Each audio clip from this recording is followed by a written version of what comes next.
各位弟兄姐妹，大家平安。我们要一起来进入诗篇第78篇的共读。今天的经文有72节，我们一起来读今天的经文。诗篇第78篇，阿萨教士的诗。我的主民啊，就听我的教示，注意听我讲的话。我要开喙讲譬如，要讲出古早的奥秘，就是阮所听见、所知，阮的祖先所传互阮的事。阮无要将这个事对子孙隐瞒，要将上主的名声甲伊的权能，以及伊所做奇妙的事传互后世代。伊伫以色列设诫命，伫雅各立律法，佮命令咱的祖先将这个传互因的子孙，互后代就是得要出世的子孙知。这子孙嘛要传互因的子子孙孙。安尼，因通将望放伫上帝，互因无袂记得上帝的作为，遵守伊的诫命，才免亲像因祖先的世代疑心悖逆，因对上帝心无坚定，神无真实。伊发言的子孙也武器甲经济，临阵的日活转身逃走，因无遵守上帝的约，拒绝照因的律法生活，因袂记得伊的作为，袂记得伊互因看见奇妙的事。伊伫埃及地所安的产业，伫因祖先的目睭前做奇异的事。伊甲海分开，互因过去；伊互水徛起来，亲像壁。伊即是用魂带因，规暝用火的光带因。伊伫旷野，互石盘逼你，互因有真侪水通啉，亲像对深渊冲出；伊互水对石盘冲出，亲像江河流落来。因要继续得罪伊，伫旷野背逆至悬上帝。因心内试探上帝，照家己意爱求食物。因南山议论上帝的地讲，上帝减话伫风暴烦恼。伊捌讲石盘，互水冲出，溪水满出来。伊减话赐美牛，伊减话，互伊的子民准备肉。所以上主听着就受气，用焰火烧雅各，对以色列发受气，因为因毋信服上帝，毋倚靠伊的救恩。毋过，伊命令顶面的穹苍，佮开天的门。伊降落玛纳互因食，将天的美牛赐互因。人食天使会食物，上帝赐美牛互因食到饱。伊对天起东风，用伊的权能吹南风。伊降落肉，互因拿土粉遐济；降落白鸟，拿海沙遐济。落伫因的营中，伫因徛起所在的四围，因就食到饱饱。伊有照因所爱的互因，因所爱还袂饱足。食物还伫喙内的时，上帝就对因发受气，杀死因中间勇壮的人，拍倒以色列的少年人。虽然安尼，因继续犯罪，无因为上帝奇妙的作为来信伊，所以伊互因空空过日，互因年年伫惊吓中经过。上帝待因的时，因才来求伊，或倒转迫切找求伊，因才记得上帝是因的保护者。即款者上帝是因的救赎主，毋过因用喙甲伊扑塔，即对伊讲白贼，因对伊无忠实，无真实守伊的约。毋过伊充满怜悯，赦免因的罪过，无甲因毁灭，一遍搁一遍忍地，受气无搁发出来。伊待念因，不过是未死的人，是吹过去袂搁倒转来的风。因伫旷野不时背逆伊，伫风暴互伊忧闷。因一遍搁一遍试探上帝，激以色列的圣者受气。因袂记得伊的权能，袂记得伊解救因脱离对敌的日。伊伫埃及安怎行神迹，伫所安的产业显出奇事。伊将因的江河变做水，直到水拢袂啉得。伊互规群河神来因遐吞食，互田蛤仔来损害。伊将因的土产互虫豸毁坏。将因劳苦得到的物，互草蜢吞食。伊落炮毁坏因的葡萄树，落霜毁坏因的酸菜树，佮将因的精生交互炮，将因规群的精生交互死呐。伊发大受气，用受气、痛恨、苦难，做使者规阵来甲因毁灭。伊忍袂牢受气，无顾念因的性命，用瘟疫甲因毁灭。伊杀死埃及所有的大囝，伫含的布边拍死因的头上囝。伊亲像在带羊，甲家己的子民带出来，带因经过旷野。伊带因，互因安稳，无惊吓，火海淹死因的对敌，伊阁带因到圣地的境内，到伊用气力得到的山地。伊伫因的面前赶出列邦，用锁让土地，互以色列的支族做产业，互因徛起伫家己的步边。因由原始至原者上帝，背逆伊，无守伊的诫命。因失信背逆，甲因的祖先相款，背叛亲像冷气已经未克定。因为因拜山头坛，惹起伊受气，拜雕刻的偶像，互伊痛恨。上帝听到真受气，完全气杀以色列。伊气杀示罗的会幕，气杀伊伫人的中间所踏的步边。伊温准人，甲约柜抢去。约柜原本是溃烂，将伊的溃烂甲阳光交互对敌。伊对伊的家业以色列发受气，将伊的子民交互对敌杀害。因的少年人受战火消灭，因的在生女袂当听到结婚的祝歌，祭司倒伫倒下，因的寡妇哭袂出来。彼时主亲像人困精神，亲像勇士酒后兴奋，伊甲对敌拍退，互因永远受凌辱。伊击杀约瑟的后代，无竞选以法莲之族，伊竞选犹大之族，伊所喜爱的锡安山。伊起造圣所，亲像天遐悬。亲像伊建立的大地永远坚固。伊竞选伊的奴仆大笔，对羊条带伊来，祝福大笔无过养饲羊群，通牧养主的子民雅各，伊的家业以色列。大笔用纯正的心牧养因，用老练的手引带因。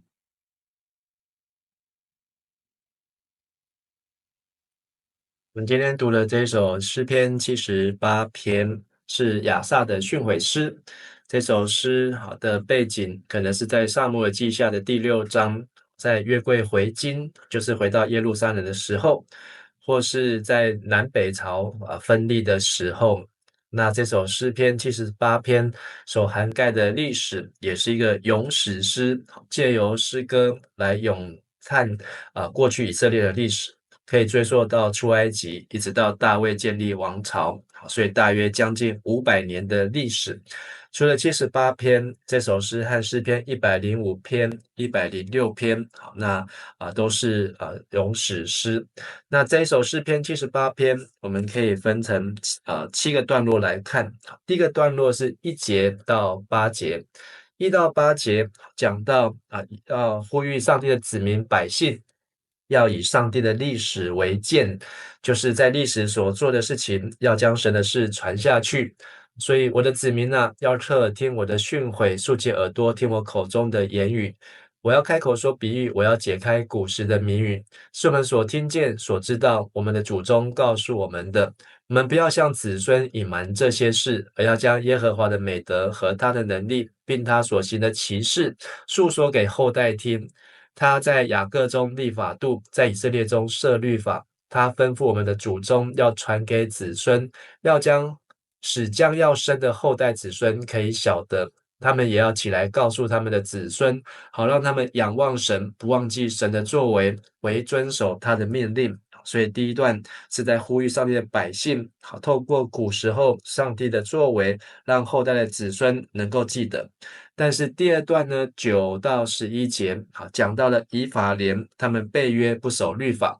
第9节，以法莲人带着兵器，拿着弓，临阵之日转身退后。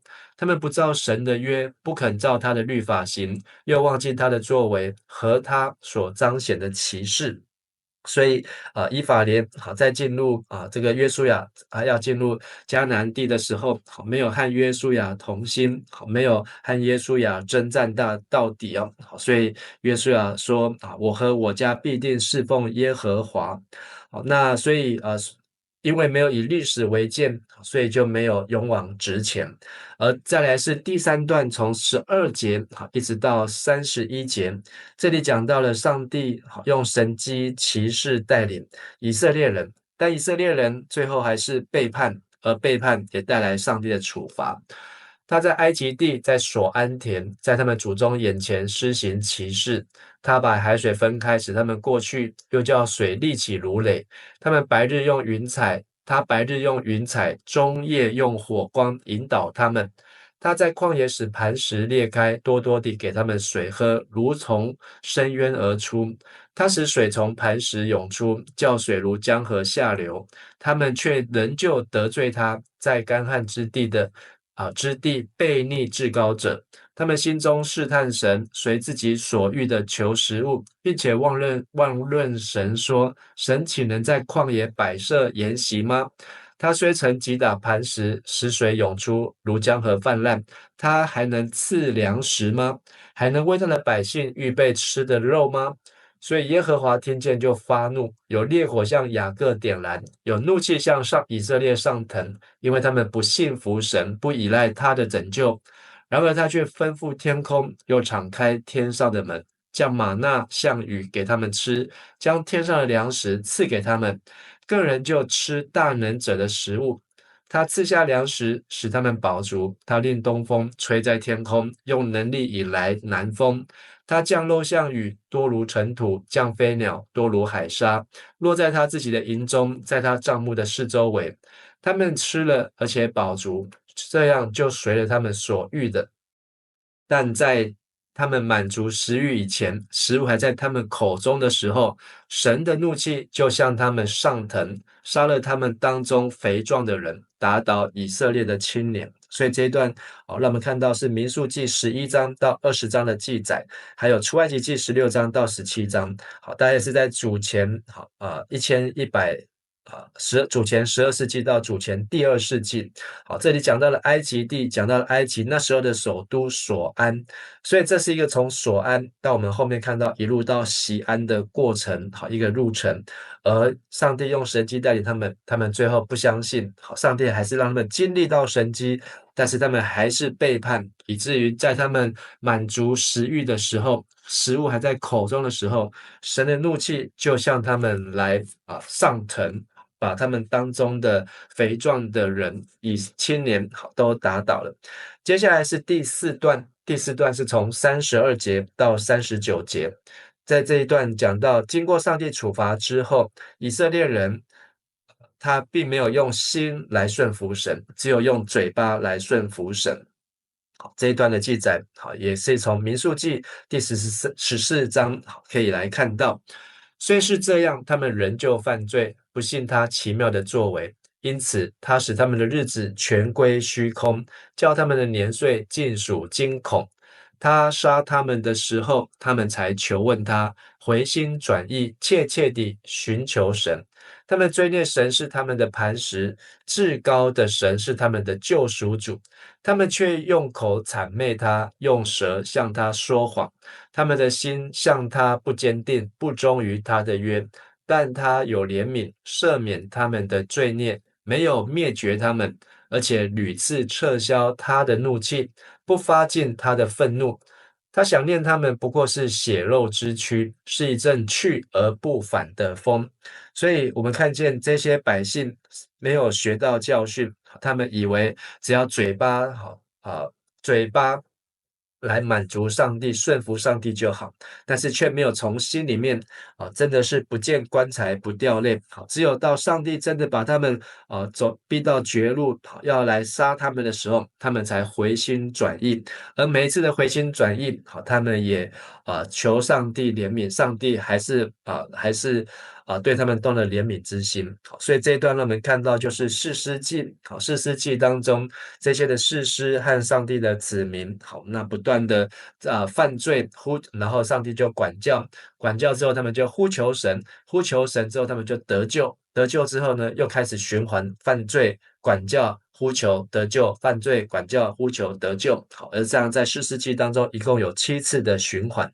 接下来是第5段，从第40节到53节，讲到以色列人并不感恩上帝带领他们出埃及。40节，他们在旷野悖逆他，在荒地令他担忧，何其多呢？他们再三试探神，惹动以色列的圣者。他们不追念他手的能力和他救赎他们脱离敌人的日子。他怎样在埃及显神迹，在索安田显奇事，把江河和河岔的水都变为血，使他们不能喝。他使苍蝇成群落在他们当中，吃尽了他们，又叫青蛙灭了他们，将他们的果实交给蚂蚱，将他们劳碌得来的交给蝗虫。他将冰雹打坏他们的葡萄树，下寒霜打坏他们的桑树，将他们的牲畜交给冰雹，将他们的群畜交给闪电。他使猛烈的怒气和愤怒、恼恨、苦难，成了一群降灾的使者临到他们。他为自己的怒气修平了路，将他们的性命交给瘟疫，使他们死亡。在埃及击杀所有的长子，在含的帐篷中击杀他们壮年时头生的。他却领出自己的子民如羊，在旷野引导他们如羊群。他领他们稳稳妥妥地，使他们不致害怕，海却淹没他们的仇敌。所以这一段我们看到了第一灾、第四灾、第二灾、第八灾、第七灾，看到第五灾、第三灾、第六灾、第九灾、第十灾。在这段当中，就是在出埃及的时候，上帝透过这十灾，然后来管教这些埃及人。但是在管教埃及人，是要来向以色列人、希伯来人，来见证上帝的全能。但是呢，他们却没有感谢上帝带领他们出埃及，却仍然心中的悖逆和不信。接下来是第六段，第六段是从第54节到第64节，在这一段当中讲到以色列人也没有感谢上帝带领他们进入迦南地。54节，他带他们到自己的圣地的边界，到他右手所得的这三地。他在他们面前赶出外邦人，用绳子抽签量地给他们为业，让以色列支派的人住在自己的帐篷里。他们仍旧试探，悖逆至高的神，不遵守他的法度，反倒退后行诡诈，像他们的祖宗一样。他们翻转如同松弛的弓，以丘坛惹他发怒，以雕刻的偶像使他记恨。神听见就发怒，全然弃绝了以色列，甚至离弃示罗的帐幕，就是他在人间所搭的帐篷，又将他有能力的约柜交给人掳去，将他的荣耀交在敌人手中，并将他的百姓交给刀剑，向他的产业发怒。从第63节，壮丁被火烧灭，童女也无婚礼颂歌，祭司倒在刀下，寡妇却不哀哭。从第54节到64节，我们看见在进迦南地，就是摩西五经之后，就是约书亚记，约书亚记一路到士师记，而这些的百姓呢，仍然在上帝的应许地，已经出埃及将近40年，进入迦南。进入迦南之后，又将近100-200年的时间，他们反反复复的试探神，惹神的愤怒，以至于呢，甚至还用丘坛偶像拜迦南人的神明，甚至连上帝与他们同在的约柜，上帝都不惜让外邦人这个非利士人来掳走约柜。而在士师记当中，我们看见士师记还有列王记当中提到的这一些的情境呢，都分别在这首的诗篇78篇的咏史诗当中来记载。最后一段是从65节到第72节。65节这一段讲到上帝重新拣选大卫成为以色列的领袖，重新建立一个敬虔的国度。65节，那时主向睡觉的人醒来，如勇士饮酒呼喊。他击退敌人，叫他们永蒙羞辱。他撇弃约瑟的帐篷，不拣选以法莲支派，却拣选犹大支派，拣选他所喜爱的锡安山，建造他的圣所，如同高峰，又像他所建立的永存之地。